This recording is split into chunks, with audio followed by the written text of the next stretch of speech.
Okey, boleh nampak yang saya tu kat sini, tunjuk kat sini?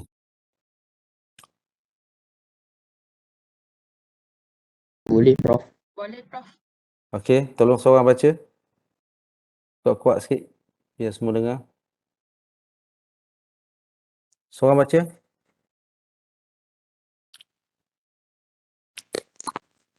Siapa nak offer diri? Boleh dengar tak, Prof? Dengar. Okey. Key features of realism. Hmm. Pertama, history gives evidence that humanity is by nature sinful and wicked. Hmm.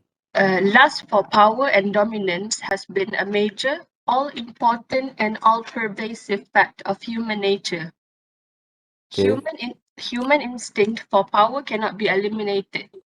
Hmm. Struggle for power is the incontrovertible and eternal reality of international relations.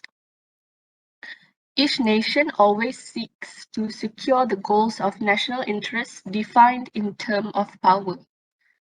Self-preservation is the law that governs the behavior of all the states at all times. Nations always seek power, demonstrate power, and use power. Lastly, peace can be preserved only by management of power through such devices as balance of power, collective security, world government, diplomacy, alliances, and the like. Alright.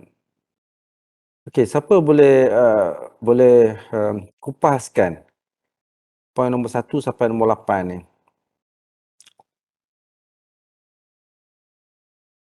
Okey, kita ambil satu-satu. Poin nombor 1, siapa nak kupas?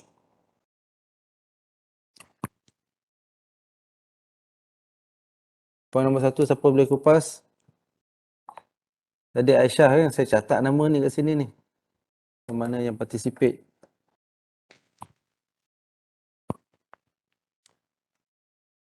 Alright, siapa lagi yang nak participate?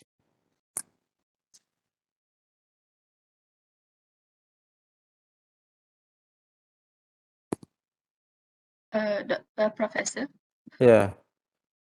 yang untuk first tu, history gives evidence that humanity is Nama by apa? nature. Aisyah juga cakap ni? Okey, sama Aisyah, ya. Is by nature sinful and wicked. Macam based on history, memang ada bukti yang manusia memang pentingkan diri. Macam first assumption of realism tu, individuals are power seeking and act in a rational way to protect their own interests. Maksudnya they would go to extreme lengths for their own personal interests. Okey. Apa gambaran dia from the realism perspective? What's the view states behavior? States behavior ni macam they view as macam apa tu, manusia punya, they view states like human nature. Okay. Apa human nature tu?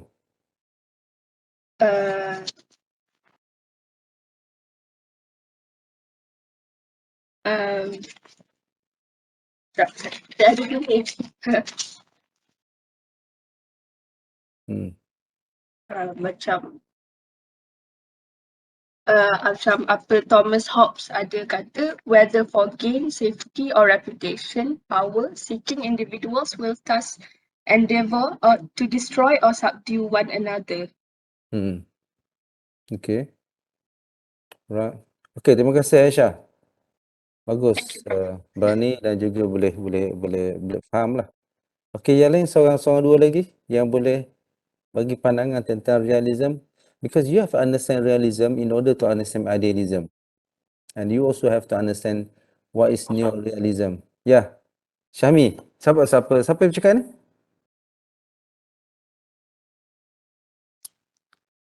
Hello, siapa yang cakap ni?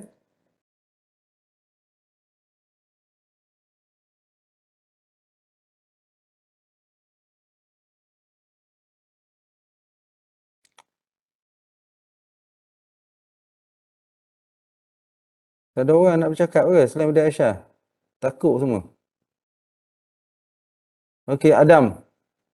Mana Adam? Adam 065760. Cerita sikit apa tu realism?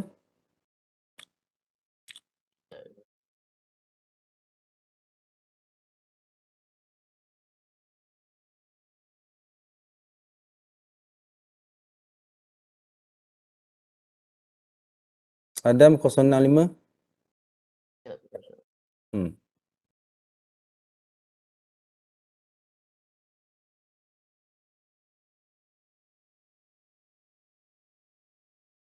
The viewpoint which accords to things which are known to observe an existence of nature is independent and whether everyone is thinking about or perceiving them. Apa benda tu? Cuba cerita sikit. Sekejap bro. Cerita apa yang kamu faham. Jangan baca apa yang kamu tulis tu. Nota yang kita bincang, yang saya bagi atau yang saya paparkan pada kelas lepas tu. Apa yang kamu faham tentang realism? Dia macam usaha untuk memaparkan subjek yang merupakan rekaan semata-mata dalam sesuatu karya untuk ditaksir atau ditaksir dalam kehidupan. Tak betul, mengarut dah. Okey, itu baca mana? Translation mana baca tu? Okey, yang lain? Yang lain? Tak faham lah tu, mana tu? Kelas lepas datang tak? Apa bro? Alright. Siapa yang boleh bercakap, yang bagi pandangan tentang ni?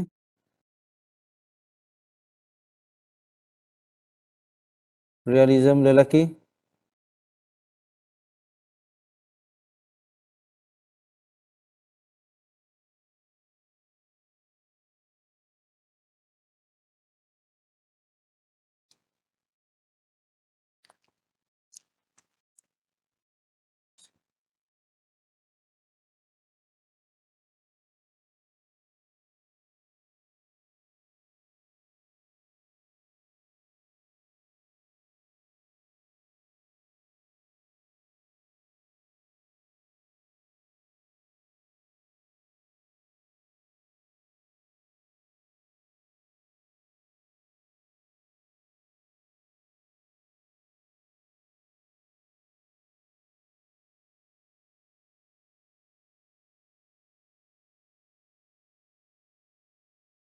Kata 51 orang kat sini. Mana lagi yang lain?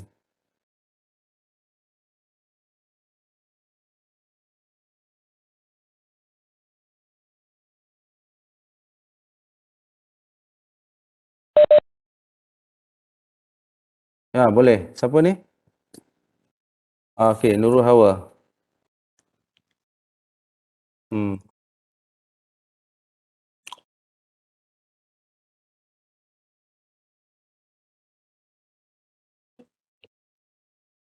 Okey. Okay, very good. Very good. Very good. Siti Nurul Hawa. Alright. So apa yang dibuat?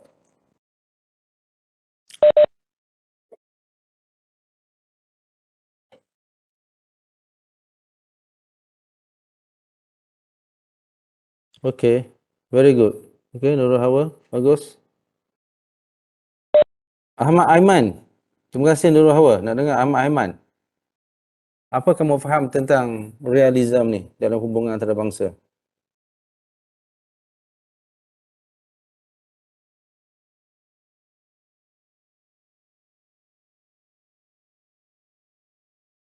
Dengar Ahmad Aiman. Ahmad Aiman Rashid.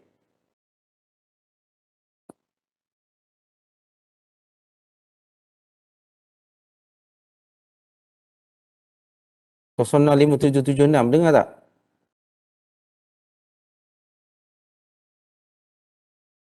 Tidur. Saya catat ni, mana yang tidur ni. Saya tanya tak jawab ni.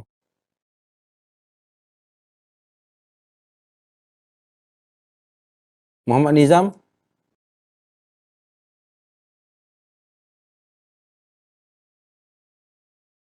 Saya. Ya. Okey. Nizam, apa yang kamu faham tentang realism? Realism ni ya, macam negara ni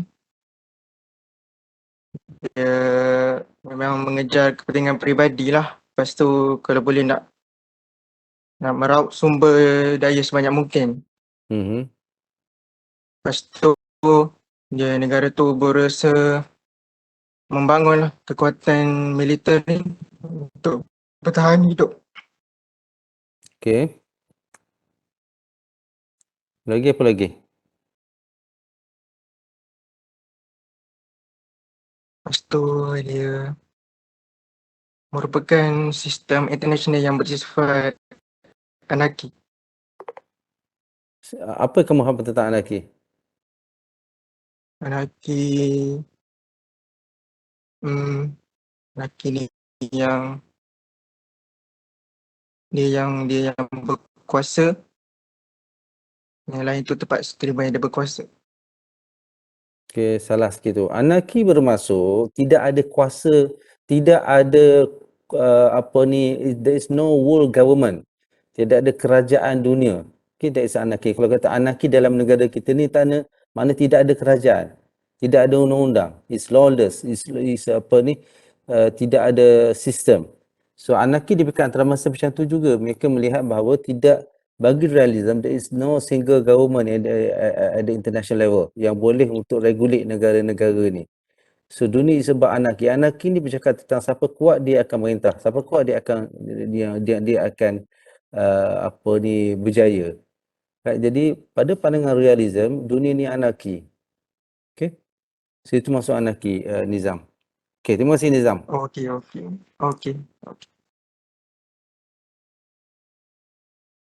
Muhammad Arif.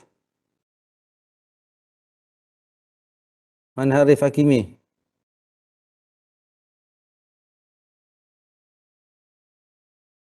Dengar tak?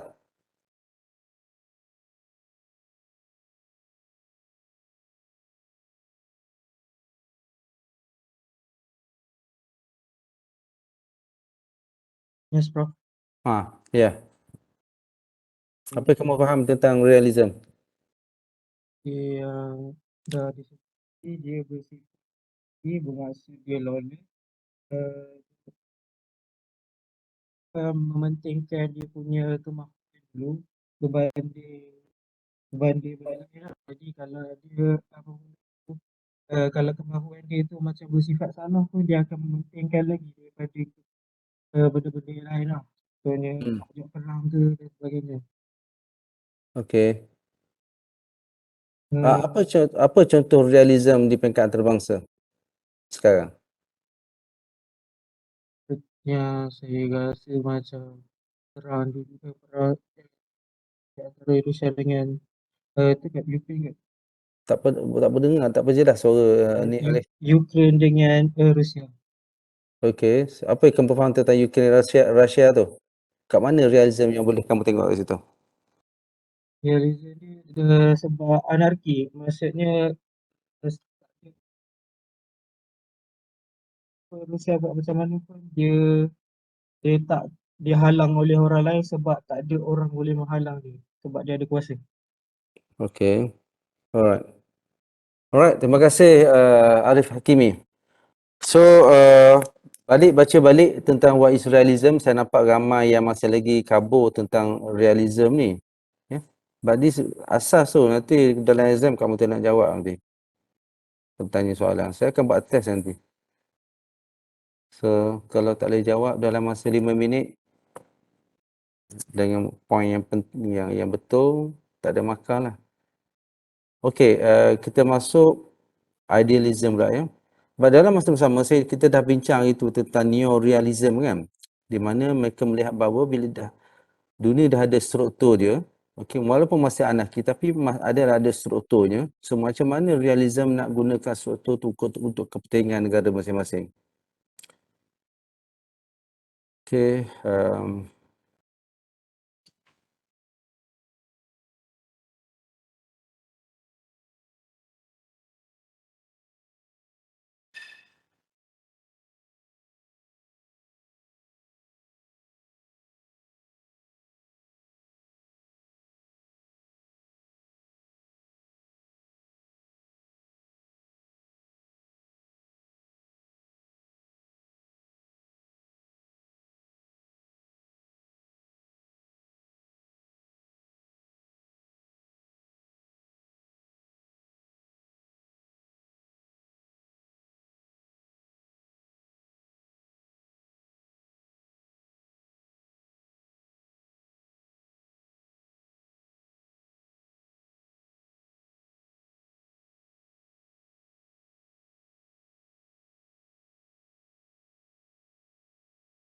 Right, anarchy is a source of distrust between states.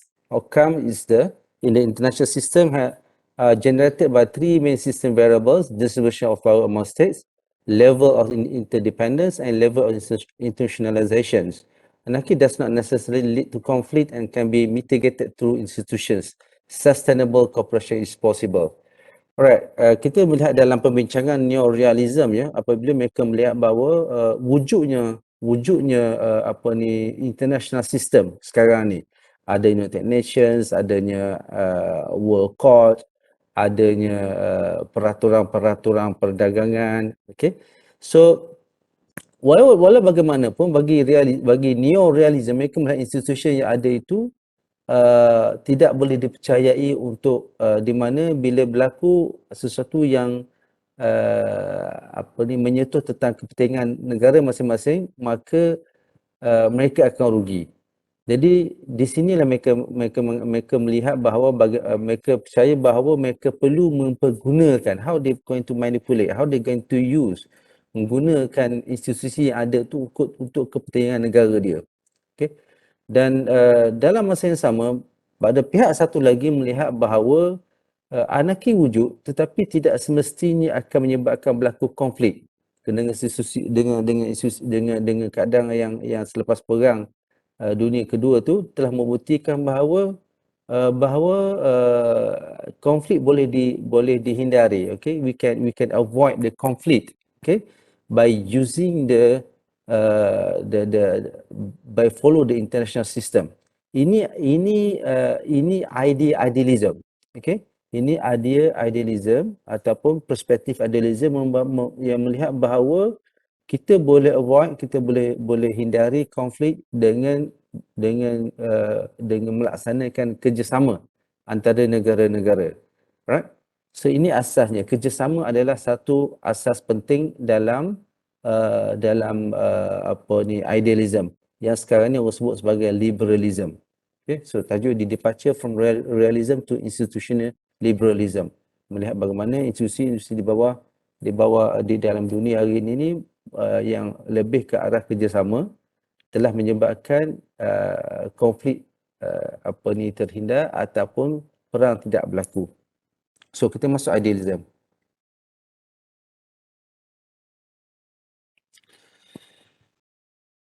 Alright, seorang baca. Adam, tolong baca Adam.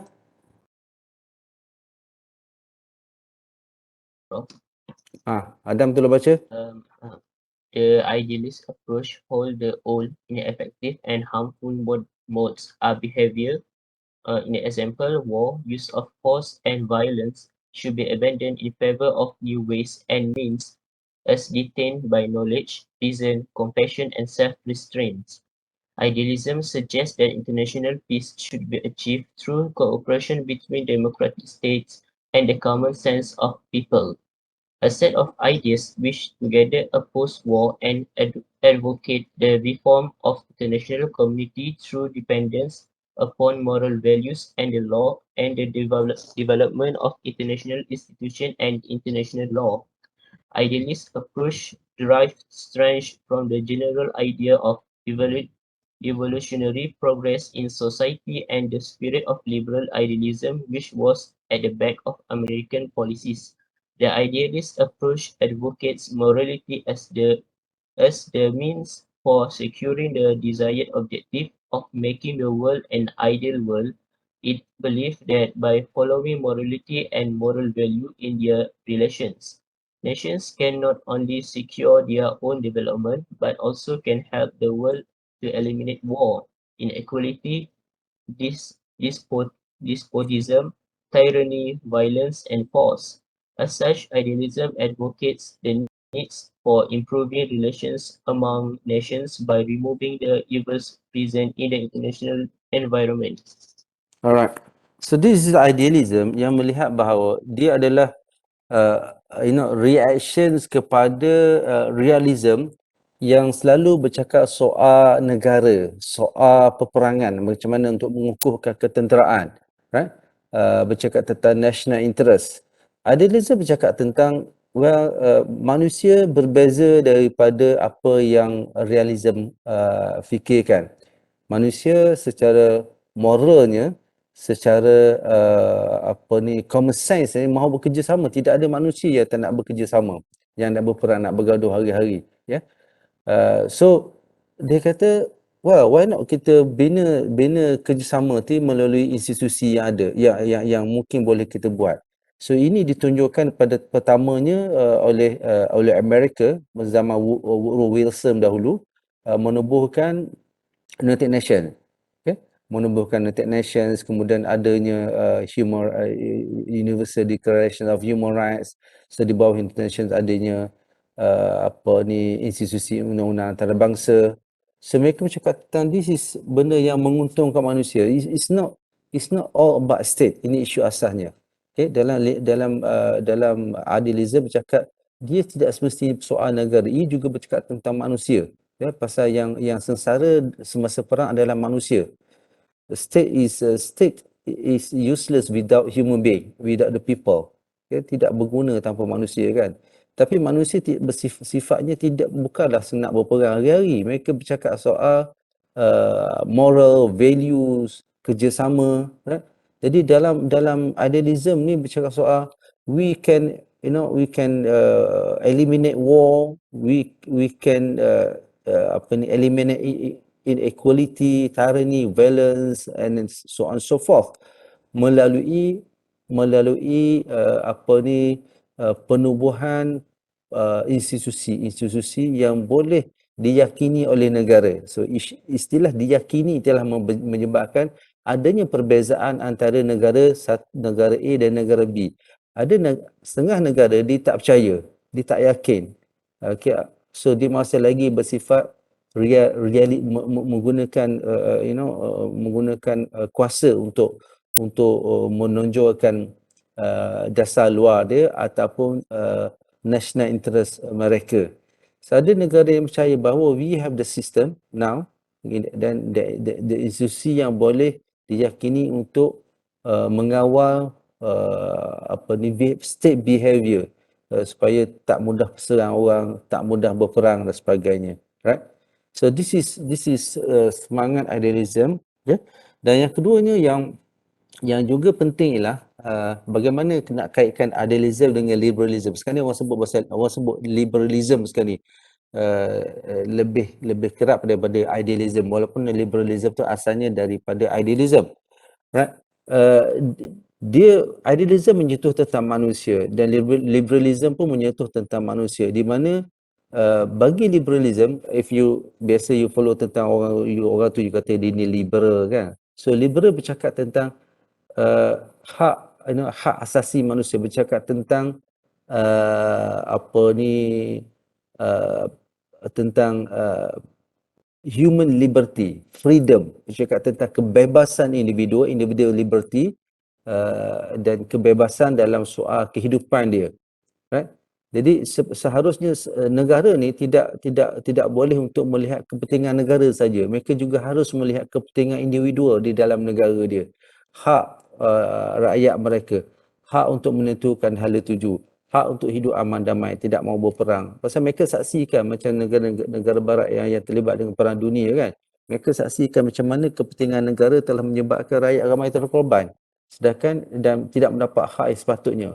Hak untuk education, hak untuk hidup secara aman damai. Jadi dalam liberalism ni mereka banyak bercakap soal tentang freedom, tentang equality, tentang kebebasan, liberty, okay. So dia merakumi dalam erti kata cuba untuk mengurangkan, okay, ataupun cuba untuk balancekan antara kepentingan negara, okay, national interest, kepentingan negara ataupun state interest dengan kepentingan individu, okay, atau sebut sebagai individual interest ataupun individual liberty, right? So this is asas dalam perbincangan tentang idealism atau liberalism berbanding dengan realism, right? This is main features of idealism. First, human nature is essentially good and capable of good deeds in international relations. Jadi berbeza dengan pandangan, perspektif ataupun features dalam realism yang melihat human nature is wicked, human nature is evil, human nature is sinful. Yeah. Two, human welfare and advancement of civilizations are the concerns of all. Okay, human welfare and advancement of civilization are the concept of our. This is common sense. This apa yang kita nak, kita nak tentang kehidupan kita, kejayaan kita, ya, hidup di dunia ni. Yang ketiga, bad human behavior is the product of a bad environment and bad institution. Okay, persekitaran yang perang akan melahirkan orang yang suka berperang. Dan kita ada institusi yang rosak akan menyebabkan negara akan rosak atau manusia akan rosak. Right? So if we have a good environment and good institutions that we produce, different behavior as compared to bad environment, bad institution or bad environment. By reforming the environment, bad human behavior can be eliminated. Ini. So dia percaya bahawa perlu ada institutions, perlu ada struktur di peringkat antarabangsa untuk mengawal, untuk melahirkan persekitaran yang baik, that can regulate states, that can regulate trade. Tak adalah orang merompak, tak adalah menjajah, because we have international law, we have the morals and values at the international level. Okay, these are the main features of idealism. Number 5, war represents the worst feature of relations. Okay, perang adalah satu contoh di mana satu yang teruk, okay, di dalam hubungan antara negara. By reforming international relations, war can be and should be eliminated. Number 7, global efforts are needed to end war, violence and tyranny from international relations. Global efforts, yeah, means that all states should be cooperate together to end war, violence, tyranny from international relations. International community should work for eliminating of such global instruments, okay, features and practice which lead to war. So they are talking about international community, means that it's no longer about negara A saja, it's about international community, masyarakat antarabangsa. 9, international institutions committed to preserve international peace, international law and order should be developed for securing peace, prosperity and development. Opposing the realist view of international politics has regard for power and national interest and advocate the use of reason, education and science for securing reform in relations and for eliminating war and other evils from international relations. And for the idealism, they advocate, dia menentang struggle for power and national interest, keterlaluan, dan dia advocate, dia bawa arus baru yang mana negara perlu menggunakan use of reason, menggunakan rasional, menggunakan akal, okay, education, pendidikan and science dalam untuk mencapai hubungan yang baik antara negara, dan we can reform dunia ini dan kita boleh eliminate war apabila kita menggunakan reason, okay, education and science. So maknanya idealism is pro science and education actually, pro reasons. Right, ni saya akan tunjuk kemudian lah. Okay, ada soalan tak tentang ni? Tentang main features of idealism.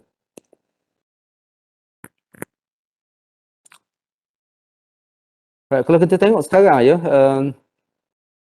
di pentas antarabangsa, kita melihat kita ada United Nations, kita ada, macam saya sebut tadi, kita ada World Trade Organization, kita ada Law of the Sea, kita ada ICJ, International Court of Justice, which use international law untuk tindakan mereka ke atas mana-mana negara, dan banyak lagi treaties, conventions, dan juga organisasi antarabangsa yang lain. In fact, we have regional organizations. They all the instruments yang international instruments yang digunakan untuk mengawal tindakan negara. So this is a product of idealism actually. Okay, melihat bahawa cooperation boleh dilakukan bila adanya perjanjian-perjanjian, bila adanya kerjasama antara negara dengan menyertai organisasi-organisasi tertentu. We have an World International Organization kan, kita ada PBB, okay, atau United Nations, di mana negara berbincang kat situ untuk mengambil tindakan untuk mengawal keamanan, mengawal perang dan keamanan. Memang idealism menerima hakikat bahawa perang akan berlaku juga, tapi how we can cooperate to eliminate the war, okay, atau to prevent the war. Jadi bagi idealism, mereka kata selama penubuhan PBB sampai sekarang perang dunia tak berlaku. So itu salah satu bukti mengatakan bahawa idealism adalah satu ideologi ataupun approach terbaik untuk mengawal tindak tanduk negara di dunia hari ini.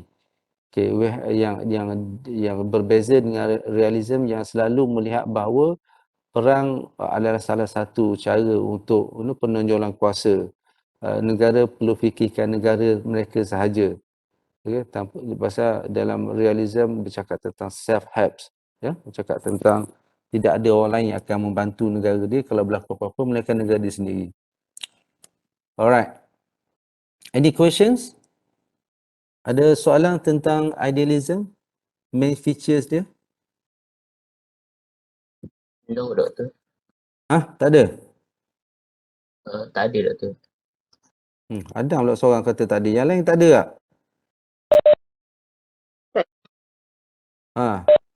Alright. Arif, apa yang kamu faham tentang idealism?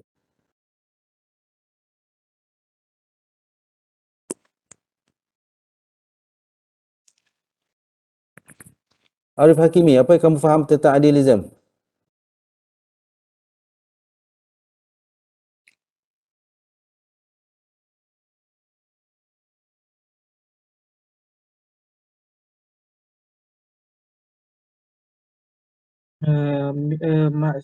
Maksud idealism ni ke dulu atau main feature of idealism? Masuk dan juga features. Apa yang kamu faham keseluruhan tentang idealism? Dia menganggap bahawasanya anarki ni membawa distrust kepada negara-negara di antara negara, satu. Okay. Dia memang memandang war and violence should be eliminated lah. Dia tu lagi dia sangat mementingkan hak individu dan freedom manusia itu sendiri, sebab kalau tak ada manusia dalam negara tu, negara akan jadi useless lah. Okay. Main features pula, dia idealism ni memandang bahawa sebenarnya bukan macam realism lah, memandang human nature ni adalah evil. Maksudnya main feature dia, human nature ni boleh jadi good and capable of good deed. Dia juga memandangkan manusia yang jahat biasanya akan datang daripada environment yang jahat lah. So idealism ni dia nak reform environment tu jadi baik supaya ramai orang jadi lebih baik. Itu saja. Alright. Nizam? Muhammad Nizam? Ya. Okay, bagi pandangan sikit tentang idealism. Jadi idealism ni bukan ianya kontra lah kepada realism. So realism ni dia mementingkan hak asasi manusia, contohlah. Okay. Lepas tu negara tu bukanlah aktor utama. Okay. Tidaklah. Okay. Lagi? So ini idealism ni nak cover. Baiklah, baik. Okey, kalau kamu tengok di dalam perspektif antarabangsa sekarang, apa kamu boleh relatekan, boleh kaitkan dengan teori idealism ni?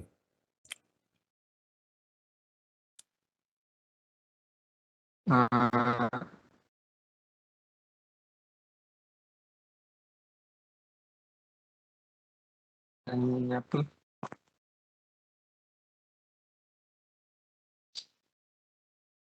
Jadi aku pernah ulang-ulang. Okey, Tak faham. apa yang kamu dapat kaitkan idea ataupun teori idealismnya dengan keadaan dunia hari ini? Oh, jadi keadaan dunia hari ni tiada peperangan ataupun tak adalah macam peperangan secara jelas ataupun tak adalah kuasa yang memerintah terus sebab idealism ni berjaya lah untuk mengawal semuanya daripada berlakunya peperangan. Okey. Soalan yang sama saya nak tanya kat Husna Nabila. Ada Husna Nabila kat sini? 05-934.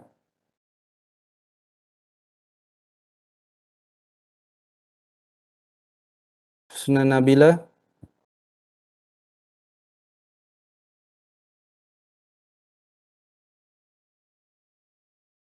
Sedang memasak ke apa? Alright, Putri apa ni? Putri Aminuddin ya? Putri Aminuddin Kashdrina. 05-994. Soalan yang sama nak tanya. Apa yang kamu nampak ataupun apa yang kamu boleh kaitkan teori idealism dengan keadaan dunia hari ini? Dengar tak Putri?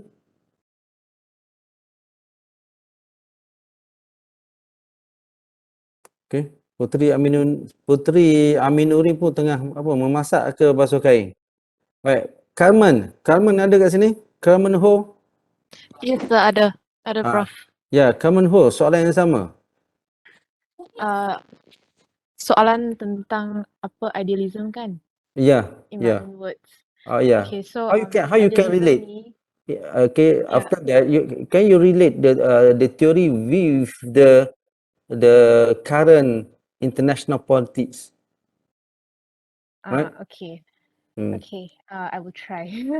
Okay, so sebab idealism ni dia lebih kepada cooperation. Dia lebih kepada trust between states. Dia promote peace through macam cara diplomatic. Okay.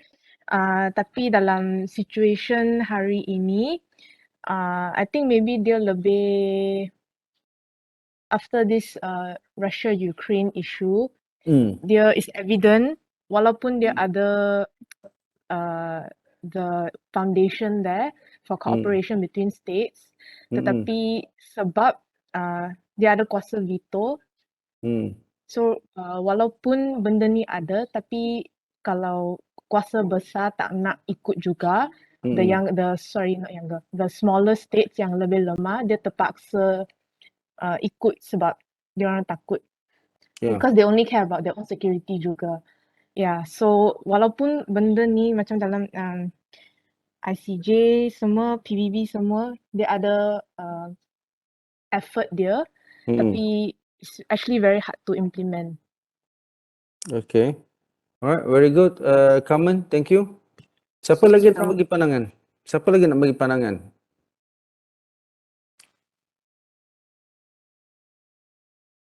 Prof?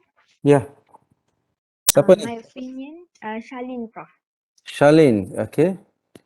My opinion is idealism ni dia is more to an idealist thinking. So even though we want to achieve that, it's very difficult to achieve. It's very idealist. Contoh, we have realism, Contohnya, we can see major powers like Russia, China, and US try to expand their hegemony, but the idealist is very difficult to implement even though we have measures in place like the UN and so on, because these major powers hold a high stake in these places.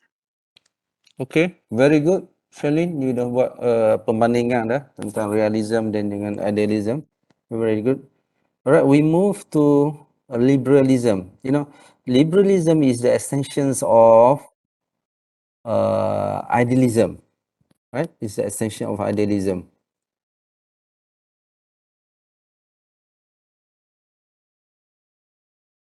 Siapa ada kat sini nak tolong baca?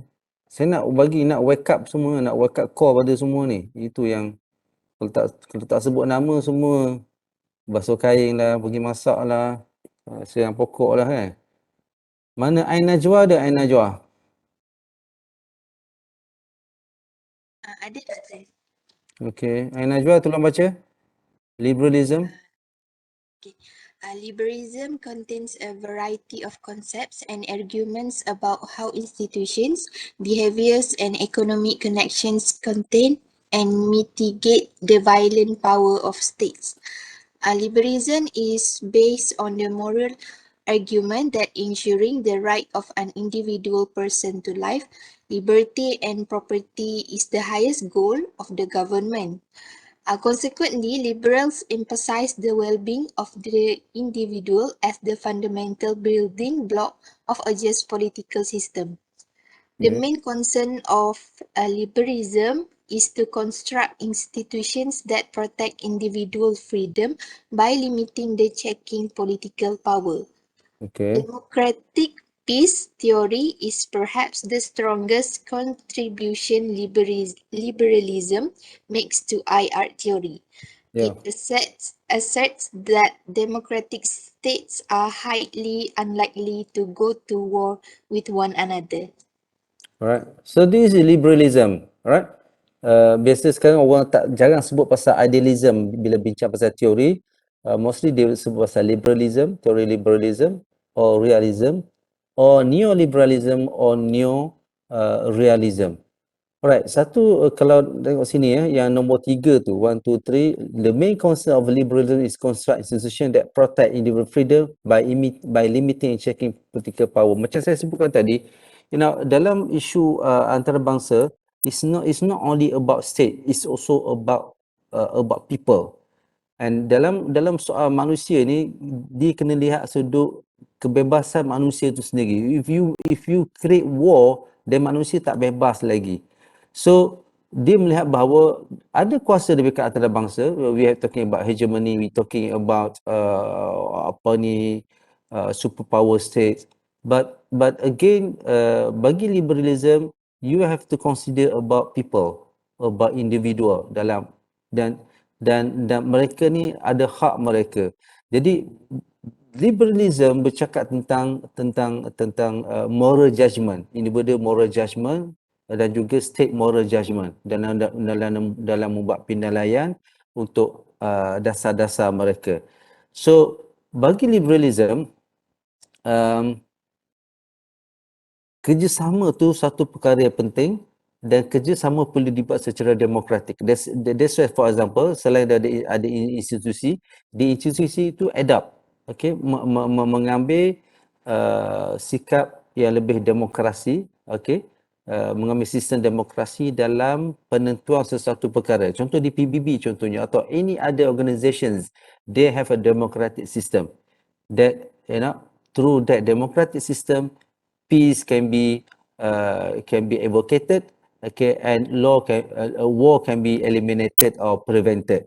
So ini yang dibuat di dalam kerangka liberalism, dan bagi mereka berjaya, bagi pendukung teori liberalism, selain perang satu benda yang jarang berlaku, okay, but mostly perang ni dari negara yang besar sajalah yang seperti Tuan Kamal kata tadi, dia still reluctant to adhere to the international system, international organization or institution or law. But the rest mostly they are happy with the democratic system at the international level. So this is the contribution of liberalism. Dan kita tengok sekarang ni lah kan, well kalau perang tu mostly is about talking about America and now quite recent is Russia. But before this, after the Cold War, most of the war, all of the war is initiated by the United States, America. So kita tengok because they claim they are the only superpower now. Okay, they are we talking about the there is no rival power as what happened during the Cold War. So Amerika dia sudah bebas, dia pergi ke Iraq, dia pergi ke Afghanistan, dia pergi ke all over the world untuk tunjukkan hegemoni dia. But again for the liberalism yang berpaksikan kepada idealism, melihat bahawa the rest the world is okay. Okay, the rest the world is okay because we are more they are cooperate to each other. Dan dia ikut peraturan antarabangsa, dia ada moral judgment yang mementingkan individu, mementingkan manusia, bukan hanya negara sahaja. Alright, so this is liberalism.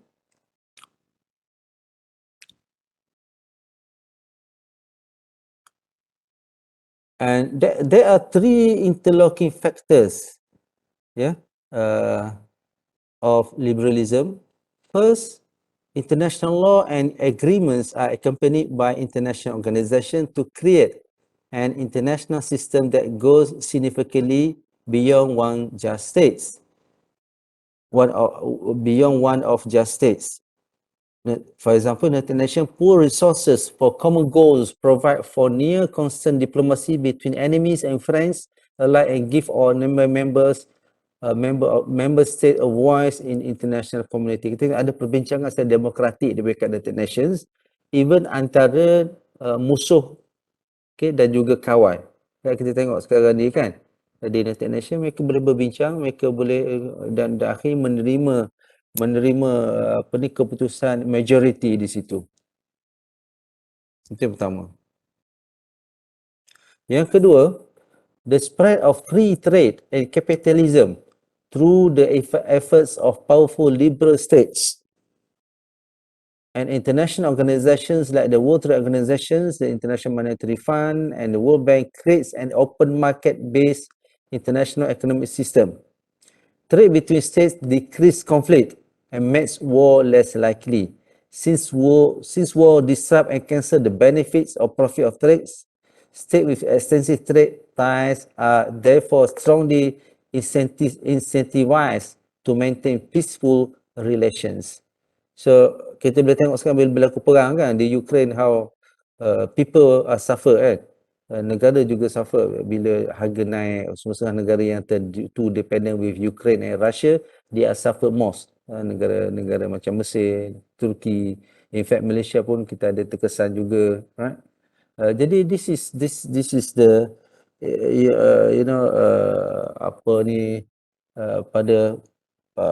pada liberalism, trade is very important. And capitalism is talking about the free trade, bebas untuk berdagang. And ketiga, liberal international order is international norms. Liberal norms favor international cooperation, human rights, democracy, and rule of law. When a state takes action contrary to these norms, they are subject to various types of costs. For example, the European Union placed sanctions against Russia. So this is what happened. This is the current issue now, when the European Unions and then other, even the PBB, United Nations, and other organizations, they impose sanctions against Russia or some embargo, or try to disconnect the relations with Russia. So this is pandangan pada liberalism yang melihat bahawa the international order is in place now. Is in place. War is sometimes is inevitable, benda yang tak boleh kita nak halang atau pasti dia akan berlaku juga. But yang mana yang against the system, right? Dia akan subject to various types of costs or subject to various types of sanctions, for example, right? Memberi kesan, you give a very bad reputations to the country, yeah. So ini pandangan kepada liberal international liberalism dalam soal hubungan antarabangsa. Okey, ada soalan tentang interlocking factors? Right? So this is interlocking, maknanya dia sama-sama mengukuhkan tiga benda ni dalam liberalism. Any questions on liberalism?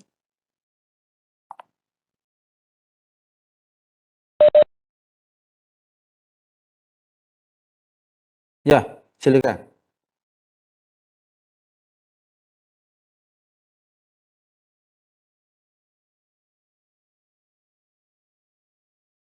Dia sama je actually, cuma idealism ni dia idea awal. Okay, dia idea awal kepada kemunculan liberalism. So liberalism ni is like a modern theory of idealism.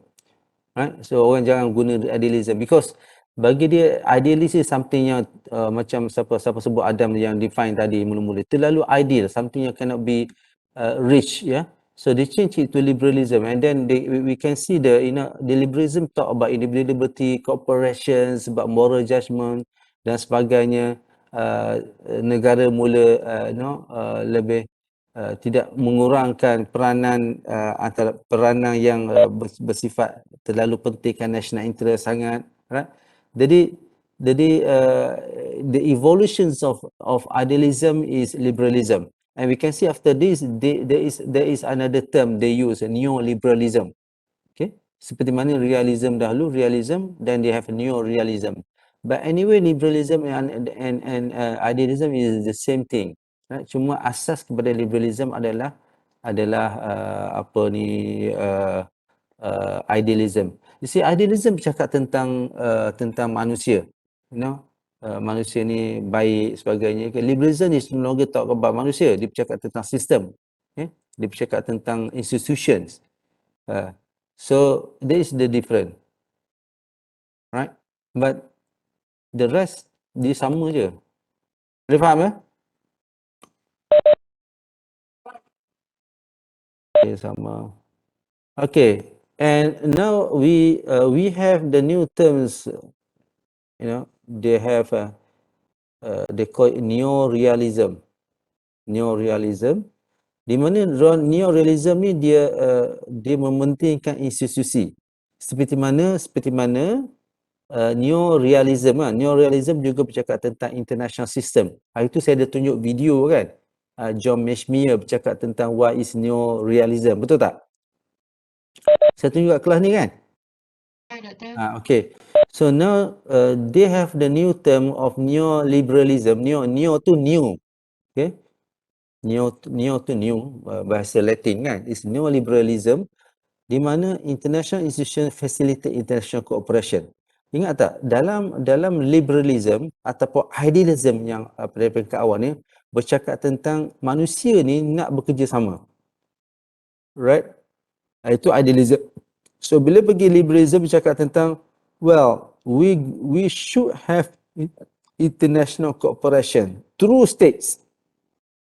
Right? That we can have the international community, a good international community. So how to develop, how to foster the international cooperation?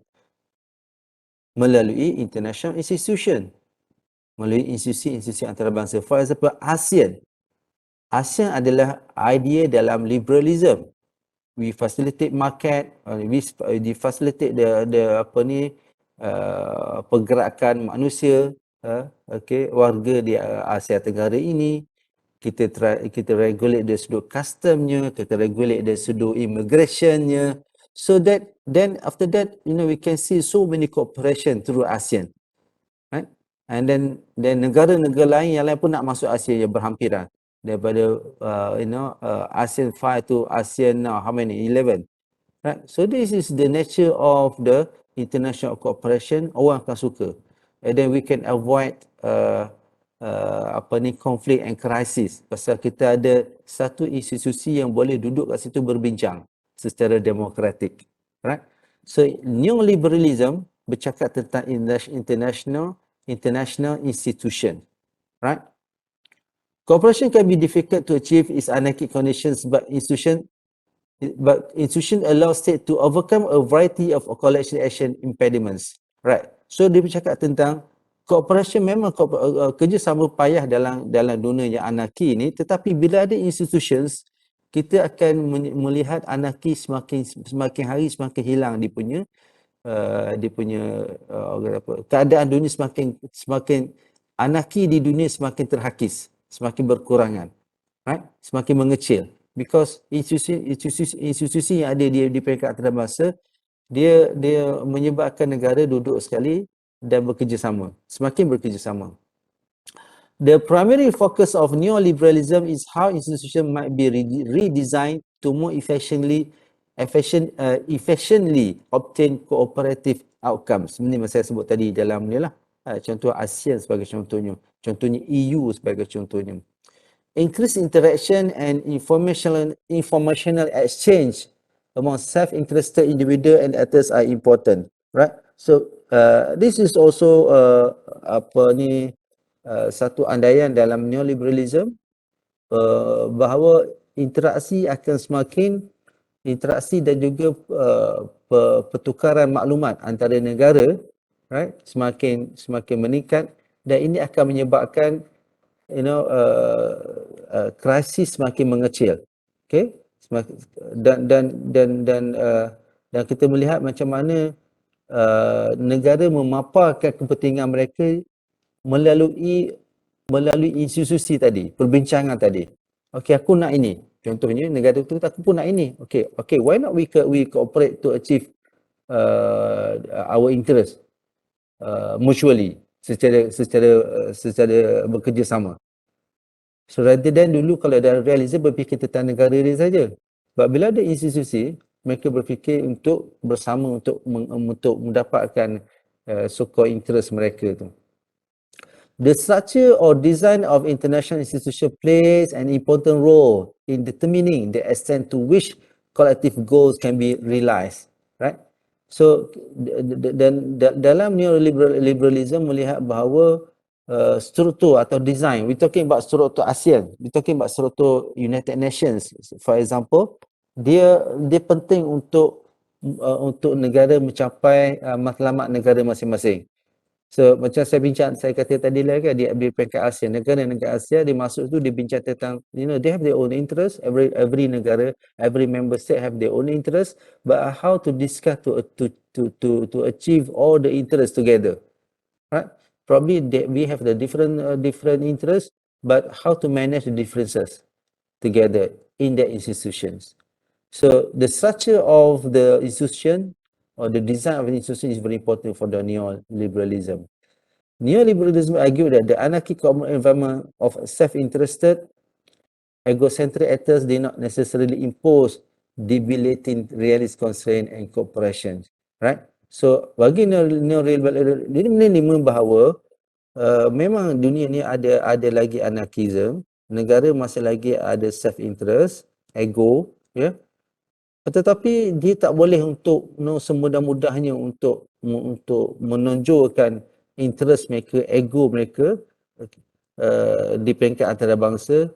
Okay, kerana the majority dah mula bekerjasama dah. Jadi negara-negara yang terlalu mementingkan hegemoni ni, dia akan slowly akan terpaksa ikut dengan kerjasama tu juga. They also will be included, okay, or should be included in the cooperation process dalam institution. This is a neoliberalism.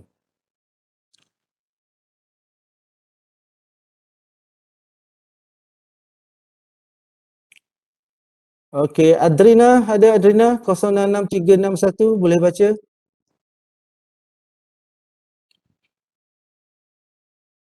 Adrina? Ya, Doktor. Okay, tolong baca. Neoliberalism concerns of how to achieve cooperation among states and other actors. Neoliberals accept that cooperation may be difficult to achieve but argue that it has been facilitated by growth of international institutions and international regimes.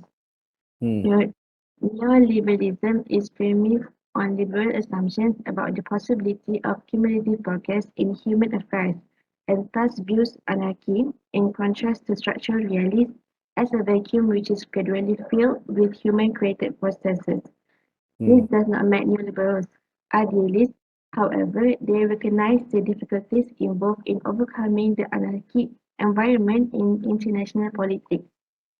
Neoliberals predominantly characterize this in their analysis of free riding, game theory, and the game of prisoner's dilemma, for example, which are used to clarify the difficulties in rational decision-making processes involved in cooperation. However, neoliberalism adopts a state-centric perspective, which, like structural realism, considers states to be unitary, rational, utility-maximizing actors. It is heavily indebted to the study of rationality and utility maximization in economics. Alright. So tengok dalam neoliberalism mereka percaya memang dunia ni ada anarkinya, tapi anarki itu semakin mengecil apabila diisi oleh cooperation, kerjasama. Right? So dunia semakin hari semakin bekerjasama dan kita nampak anarki semakin mengecil. Mungkin bila berlaku Russian War ni kita reconsider tentang realism balik. But throughout 60 years after the war, World War II, we witnessing the war in the last kill can be avoided. Okay? Kita boleh halang perang-perang yang besar tu. Dan bagi liberalism or neoliberalism, this is because of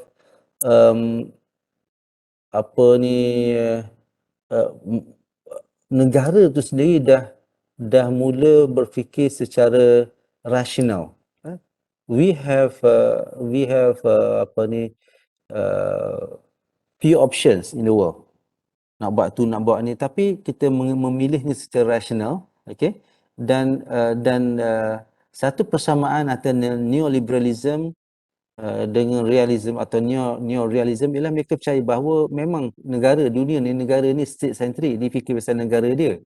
Pak fikir pasal negara dia is not necessarily go to war ataupun fikir untuk national interest sampai dia neglect, okay, dia abandon, dia meninggalkan kepentingan negara lain. Sebab ini andaian neoliberalism. Mereka percaya bahawa negara boleh mencapai apa yang negara nak tu dengan cara bekerjasama, okay, secara rasional. Right? Dan most of the time memang kadang-kadang berlaku pemilihan mana satu nak, kan. So ini yang saya akan tunjuk tentang prisoner's dilemma ataupun game theory. Jadi dalam soal ini negara selalunya bersifat lebih rasional dalam memilih, membuat pilihan, bukan pentingkan negara saja, pentingkan dia saja. What is game theory? Alright. Neorealism, prisoner's dilemma best describe international politics. The cooperation is unlikely because states are threatened by other states. Self-interested, survival under anarchy. Bagi institutionalism, forget about constructivism kat bawah tu, ambil institutionalism ni, liberalism lah ataupun neoliberalism. Prisoner's dilemma can be overcome by building international institution and communication. Right? Self-interested solution to collective action problems. So what is prisoner's dilemma? Okay, this is prisoner's dilemma metric. Ini biasanya biasa orang yang masuk penjara kalau buat benda dia mencuri dua orang, dituduh mencuri dua orang, dia tak letak dalam satu sel. Dia letak asing-asing. So dia interrogate asing untuk cukil rahsia ataupun untuk cungkil pengakuan. Alright? Dan dia akan biasanya bagi bagi if you mengaku kita akan kurangkan, kalau kamu tak mengaku, kalau kami dapat kamu salah, siap, kamu akan dapat maksimum. Right? So ini contohnya Dave and Henry, contohnya kan. Dave does not dalam kuadron pertama di sini, does not confess, right? dan kedua confess. Kita tengok sini kan. Contohnya, Dave confess. Okay, confess. So, di sini tak ada ni tau, tak ada komunikasi antara dua orang ni. Dia just hanya seorang-seorang dengan masih interrogate. Dave confess. Dia pengakuan, bersalah pengakuan, okey lah dia mencuri contohnya. Dia akan dapat setahun penjara. Right? Dan kalau Henry, sorry, saya terbalik tadi. Kata Dave does not confess, dia tak mengaku. Dia buat tak tahu je kan. Dan Henry pun tak nak mengaku. Dua-dua akan dapat setahun. Okay, this is the best yang akan dia boleh dapat lah. Maksudnya, dua-dua tak mengaku kan. Tapi kalau seorang mengaku, Dave tak confess, Henry confess, Dave akan dapat 20 tahun. Tapi Henry bebas. Right? But how do you know yang Dave akan tak nak confess? And you confess? Kita tak tahu pasal tak ada komunikasi. Okay, katalah Dave confess, Henry tak nak confess. Right? So Henry akan dapat 20 tahun.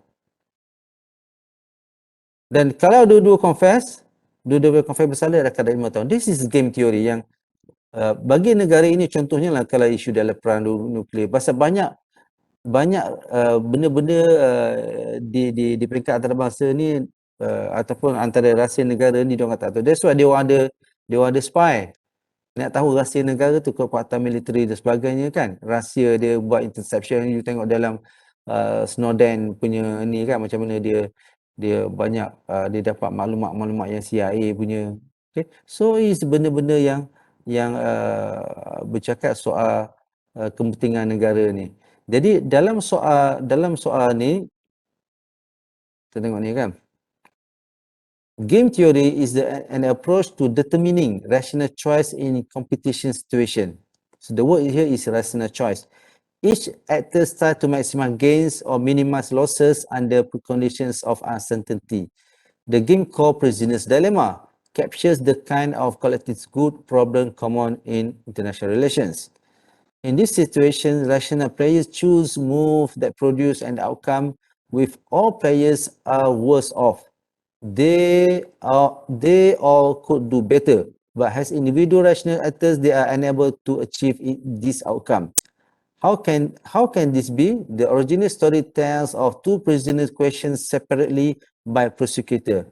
The prosecutor knows they committed a bank robbery, but has only enough evidence to convict them of illegal possession of a gun unless one of them confess. Right? So dalam isu ini, confession dalam isu ini contohlah game teori bagi negara, dia perlu memikirkan apa yang the best untuk dapat di saat dia tak tahu informasi maklumat yang ada pada sebelah pihak. Right? Tapi bagi this is realism actually. Realism banyak fikir macam ni. Tapi bagi liberalism dia lebih memikir, dia lebih percaya bahawa dalam isu rational choice ni, dia tak berlaku macam game theory seperti mana yang realis kata tadi. Dia lebih kepada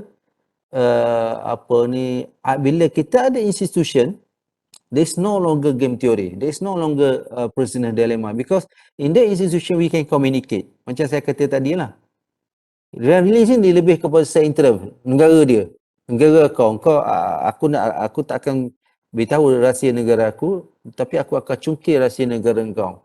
Negara tu buat macam tu juga. This is what happened during the Cold War. Masing-masing ada tu. Kalau you tengok cerita James Bond ke apa semua sekali kan, ini salah satu penunjukan tentang risikan untuk mendapatkan rahsia.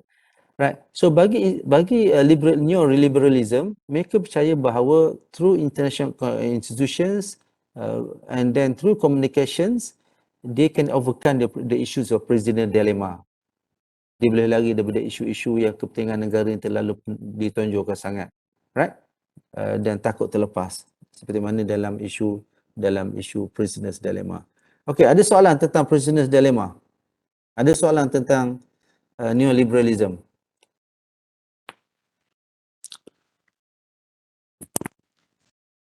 Any questions?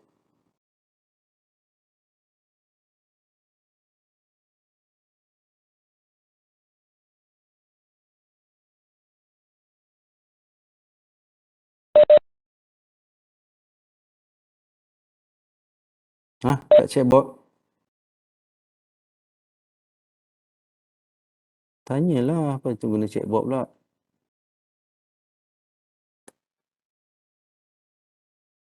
Sekejap, saya akan tutup ni dia.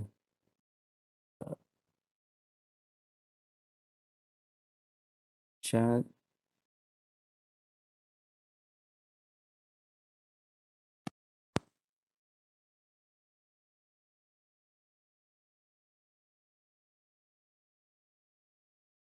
Najwa, tanya dengan mulut sendiri sebenarnya, senang.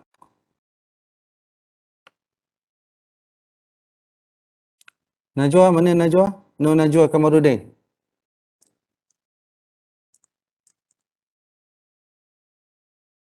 Dia cakap nak disangkut, Prof.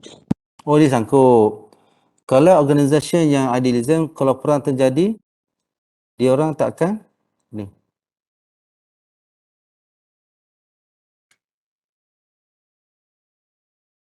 Dia orang takkan set mana-mana pihak atau akan tolong dua-dua. Oh, dalam liberalism, mereka percaya kepada international institutions. Right? So mereka akan membuat voting ke apa, membuat pilihan atau sokong tak sokong di peringkat international institution tadi, institusi antarabangsa tadi. Right. Dalam perang Ukraine sebagai contoh. For neoliberalism, they want to resolve the issues through the international institutions, not by having another war. Boleh faham? Okay, mudah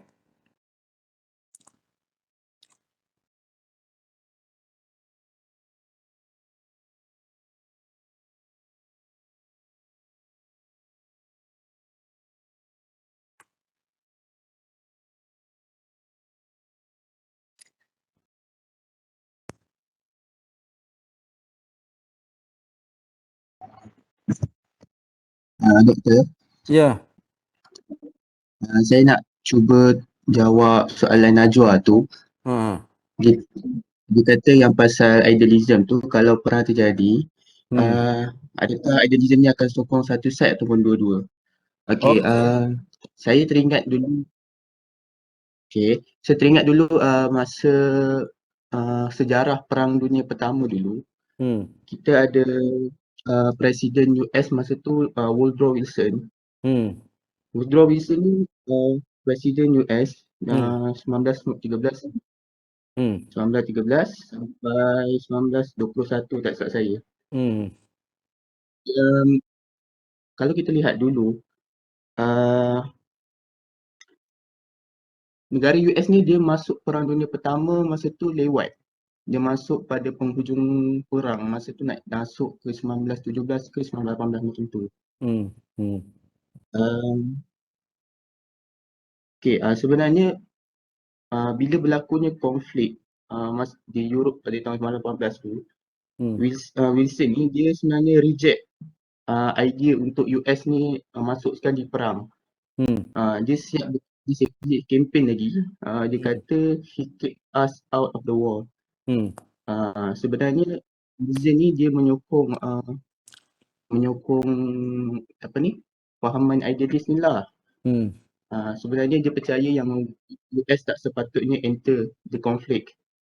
Ada ayat dia yang famous lah, dia kata the world must be safe for democracy. So fahaman idealis ni dia percaya yang sebenarnya kita tak nak berperang, tetapi dia sebenarnya enter the war atas satu reason, iaitu untuk menyokong demokrasi. Dia nak melawan pihak masa tu Germany lah kan. Germany ni dia memang bukanlah seorang yang mementingkan hak kemanusiaan. So dia masuk berperang atas satu reason, iaitu untuk menyerang ataupun mempertahankan hak demokrasi, yang mana Hitler ataupun Germany masa tu tidaklah menyokong. Jadi saya rasa sebenarnya idealis ni dia tidaklah menyokong dua-dua pihak, tetapi dia hanya menyokong pihak yang menyokong demokrasi saja. Itu saja. Thank you. Alright. Alright, itu dalam masa perang berlaku macam masa Perang Dunia Kedua lah. Masa tu international institution tak ada lagi. Kita ada League of Nations pada masa tu tapi fail. After the World War II baru tertubuhnya United Nations, ya. Yeah? So in fact masa First World War tu tidak ada institutions, but after First World War they make what League of Nations. So the idea of League of Nations nak tubuhkan balance of power dan ada tempat perbincangan. So this is the idea, the idealist theory of international relations. The institution is very important. Dalam soal sokongan tu, saya melihat, ni pandangan saya, idealist atau liberalism ni dia tak nak, dia sebab rational choice. So dan dia percaya kepada demokrasi. That's why the institution is very important. Dia akan menonjolkan, sokong tak sokong tu, setuju tak setuju di institusi itu, rather than dia menyokong secara bersendirian, right? So that's why the institution they have the voting system, macam di PBB sekarang ni, international sekarang dia ada voting system. Then you can vote for abstain, tak menyokong mana-mana pun berlaku juga. Ini contoh macam yang latest kan, apabila dalam perang, dalam isu nak mengeluarkan Russia daripada Council of Human Rights, Malaysia abstain. Malaysia menyatakan kepentingan tidak menyokong mana-mana. Tetapi orang melihat tidak menyokong mana-mana maknanya tak sokong kepada Amerika yang lobby that move, okay, yang lobby untuk buat pengundian itu. So but for us we say that we have to follow the procedure, because in order to remove the Russia from the Human Rights Council, you have to have enough evidence. So there is a process, there is a due process that have to follow. So kenapa nak cepat-cepat tiba-tiba saja nak keluarkan dia? Sedangkan sebelum ni banyak lagi negara yang buat benda tindakan yang sama, but you tak buat pun benda macam tu. So this is the idea tentang kepentingan international institution yang kita boleh menzahirkan dasar kita, kepercayaan kita melalui institusi tersebut. Dan kita berani kerana dia adalah pandangan bersama dengan negara lain. We communicate. It's not about prisoner of wars anymore. Ini kalau aku setujukan nanti kan, negara lain tak setuju, teruk aku kena. Kalau aku tak setuju, negara lain setuju, teruk juga aku kena. So how to ni, ini jadi kelang kabut. But this is the open system, di international system. Kita boleh berbincang tentang untuk mencapai apa-apa dasar kita atau untuk menyatakan dasar kita. Right. Boleh faham kan? Boleh? Boleh, Prof.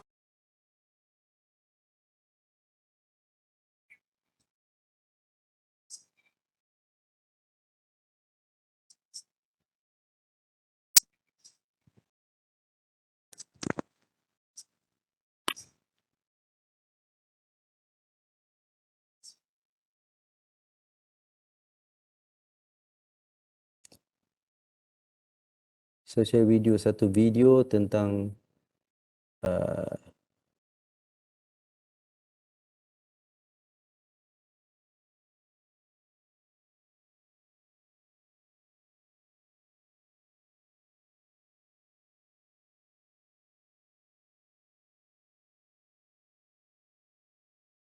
sorry. Dengar ke suara saya? Suara video ni? Tak dengar, Doktor. Ya.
Alright.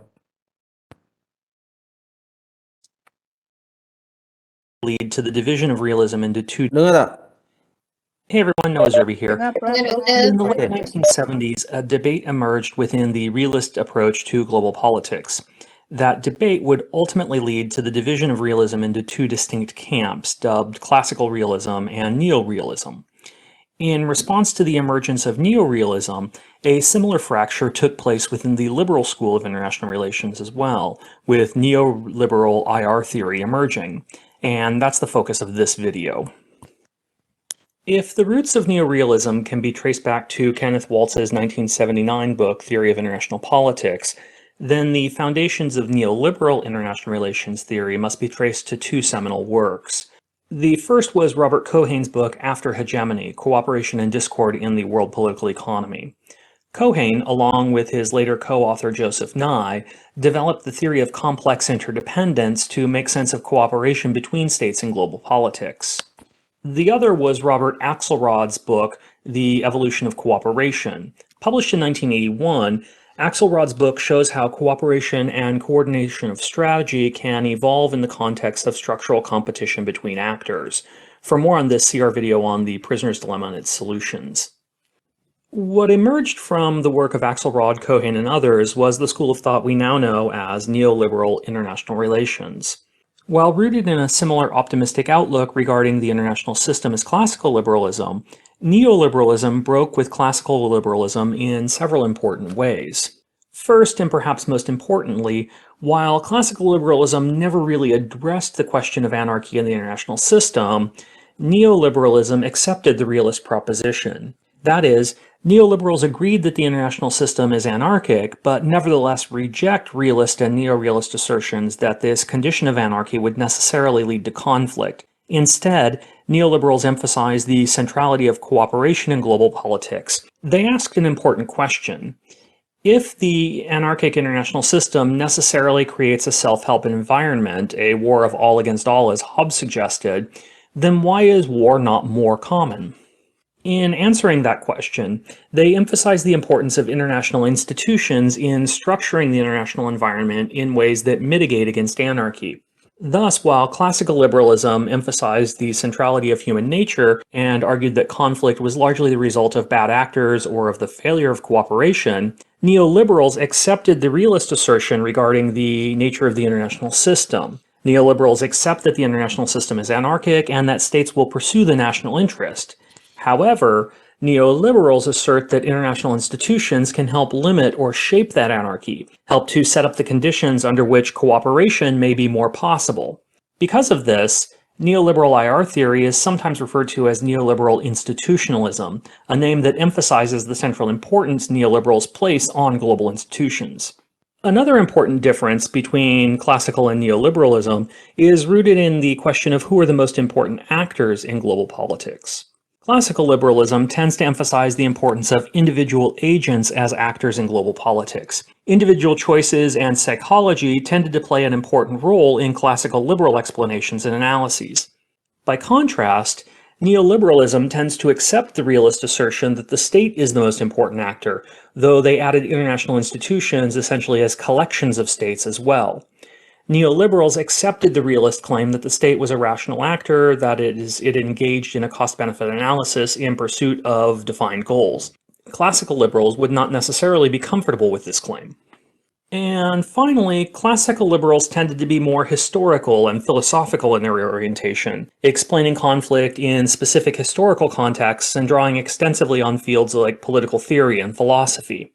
By contrast, neoliberal explanations of conflict tend to be more focused on ahistorical structural explanations and draw extensively from game theory and behavioral economics rather than history and philosophy in their analyses. Indeed, neoliberal thinkers often use concepts from game theory to show how the structure of the international system can force particular outcomes or can lead to situations where rational decision makers can make decisions which may appear to be rational, but which lead to suboptimal outcomes, a topic we cover in a different video. Neoliberalism can be thought of as having three dimensions.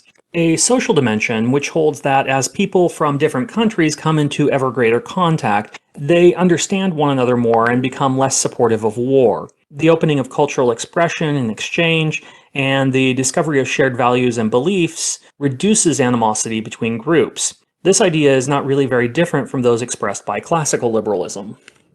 The second is an economic dimension. Neoliberalism stresses the importance of trade relations between countries for a couple of reasons. Politically, close economic ties between countries reduces the likelihood of conflict between them. To prevent conflict, neoliberalism emphasizes the importance of closer economic relations between states. Additionally, neoliberalism emphasizes the importance of free trade and of the market mechanism more generally as a powerful avenue for economic growth and development. Neoliberal economic theory argues that the state role should be relatively limited, that markets should play the dominant role in society. This is a point we'll come back to in greater detail when we discuss global political economy. And finally, neoliberalism has a political dimension that emphasizes the importance of international institutions in maintaining peace. Institutions like the United Nations, the World Trade Organization, and even organizations like the Universal Postal Union, according to neoliberals, play an absolutely vital role in global politics. We'll consider the role of international institutions in global politics in another video, but for now let's just briefly consider why neoliberal institutionalism places so much importance on the role of international organizations like the United Nations, the World Trade Organization, or others. For neoliberals, such institutions play a number of important roles in the global system. They encourage communication and dialogue between states, creating a forum for states to negotiate their differences. They promote transparency in interactions between states and in the agreements they negotiate. They help to shape expectations and to develop collective international norms that offer stability and predictability in global politics. They establish a framework to promote reciprocity and bargaining between states, facilitating the peaceful resolution of disputes. They permit coordination of policy to address tensions and collective action problems and thus help to avoid the security and prisoners' dilemmas. In short, international organizations can create processes and norms that facilitate cooperation and reduce tensions between states, mitigating the condition of anarchy in the international system. The idea of complex interdependence is also central to the neoliberal understanding of global politics. Developed in its current form by Robert Cohen and Joseph Nye, the idea of complex interdependence was articulated as part of their effort to make sense of the high degree of cooperation between states in the context of an anarchic international environment.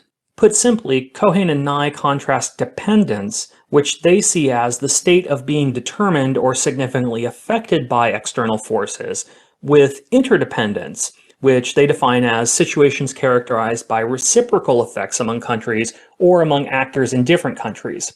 In essence, while asymmetries of power may exist, each actor is able to influence the other. In developing their idea of complex interdependence, Cohen and Nye are responding to two developments in international politics, particularly since the 1970s.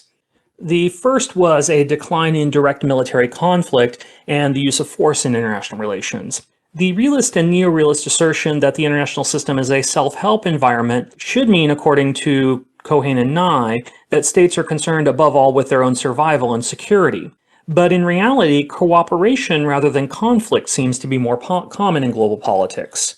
More broadly, the growing importance of economic actors and issues raised questions about the centrality of power defined in terms of military force central to the realist understanding of IR.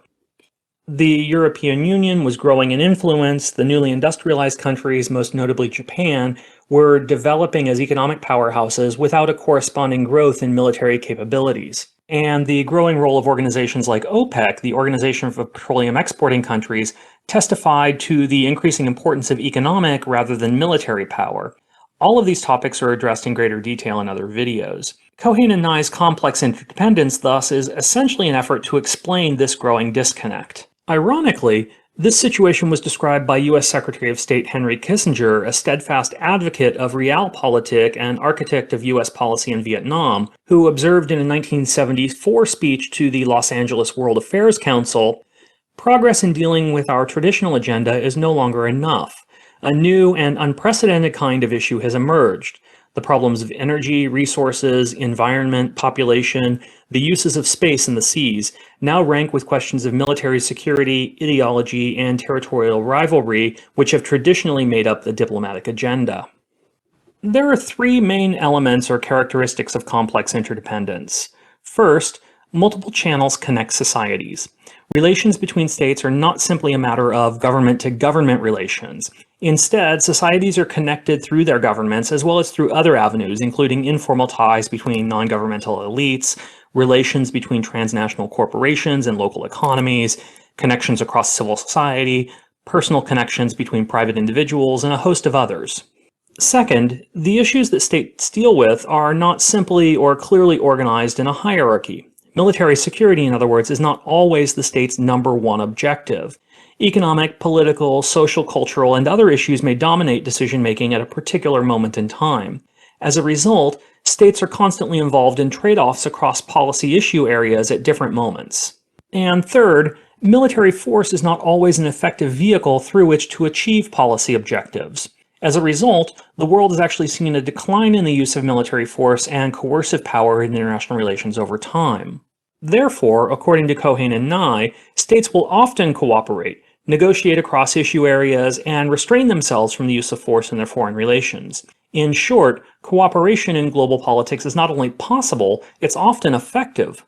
So that concludes our brief overview of neoliberal institutionalism or neoliberalism in international relations. Please leave any questions.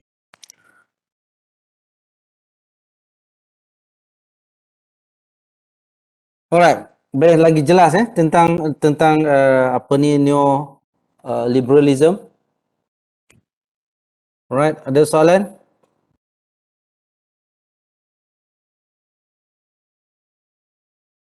Any questions about neoliberalism?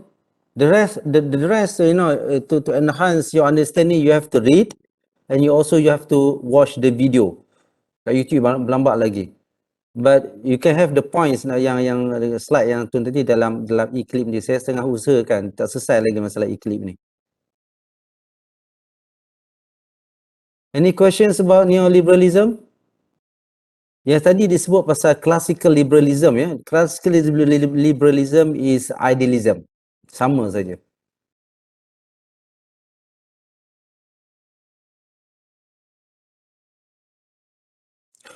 Okay, lepas raya nanti kita akan buat test ya. So be prepared.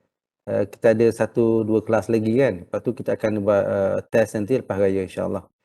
So itu saja untuk hari ini. Kita dah habis idealism and liberalism. Next week kita akan masuk constructivism pula. InsyaAllah. Okay, any last question? Yeah. Prof. Nanti lepas raya saya akan bagi. Relax dulu. Okay. Prof, Ya. ada buat klip ke tak ada buka klip? Ada. Cuma saya kena daftarkan dulu. Dia subjek baru. You are the first group yang ambil subjek ni. So dia kena daftar ke PTM. So saya masih lagi menunggu ruang platform ni yang dia akan masukkan dalam e-clip saya. Right. So hopefully next week adalah. Okay. Nanti Prof letak slide Prof tu dekat dalam Ya, chat. saya akan letak semua. But of Okay. course you have to read. My slide is not enough. You cannot understand fully the subject without reading the book. Saya dah bagi buku kan? Ada. So baca buku-buku tu. Dan on top of that you boleh baca buku banyak dekat online ni kan, on library kita tu. Just masuk je lah. Okay Prof. Okay, so itu saja untuk hari ni. Terima kasih. Bye. Thank you Prof. Okay, Assalamualaikum. Terima kasih, Prof. Salam. Thank you, Thank you Prof. Thank you, Prof. Thank you Prof.